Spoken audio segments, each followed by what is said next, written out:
Is your digital marketing person feeding you a lie?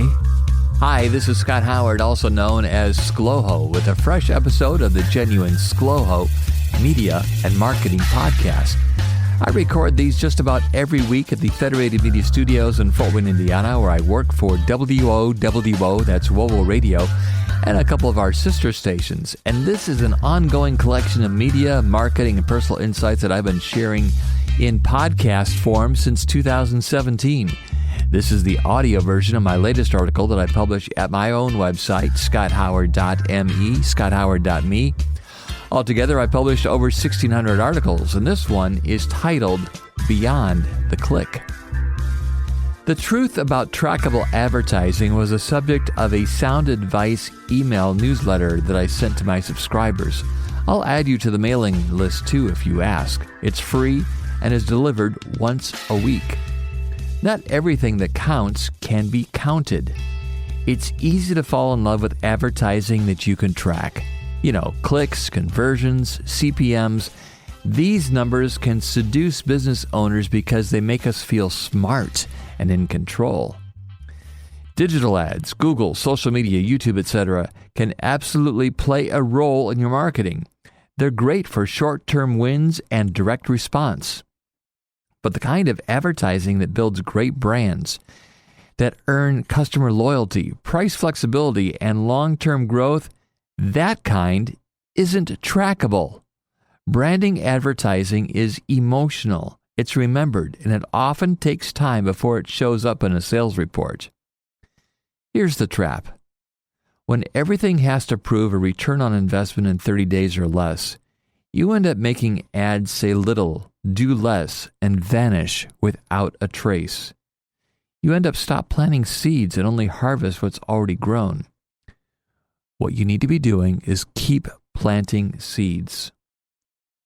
The truth is that your brand lives in the minds of your future customers. You don't know when they'll be ready to buy.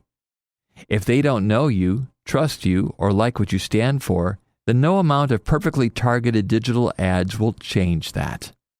So yes, keep running those trackable campaigns, but just don't stop there. Great businesses are built on stories, feelings, and familiarity, none of which can fit neatly in a spreadsheet. If you'd like to see 3 tips to think beyond the click, just send me an email or visit my website and find this article. Now, besides my own work in radio, I've also worked full-time in other medias, including social and other digital spaces that I've just mentioned. I know the benefits and shortcomings personally, and even though I was paid the big bucks to run digital campaigns, I know that it's not enough.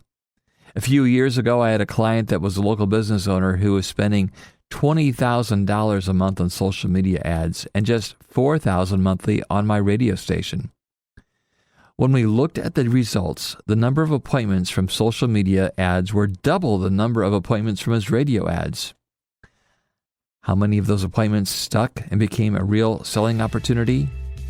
Well, here's the real numbers. 90% of the radio ads and only 40% of the social media ads. How about actual sales? Of the appointments kept, the radio ads were also 90% real sales compared to less than half of the social media ads. And the total dollars per job from the radio ads were 50% higher than social media. It was eye-opening. Yes, you need an online presence, but you also need to build relationships with potential customers the way that radio can do. Do you have any questions about advertising or marketing that you don't know who to ask? You can reach out to me, Scott Howard. Just email scott@WOWO.com. Podcasts by Federated Media.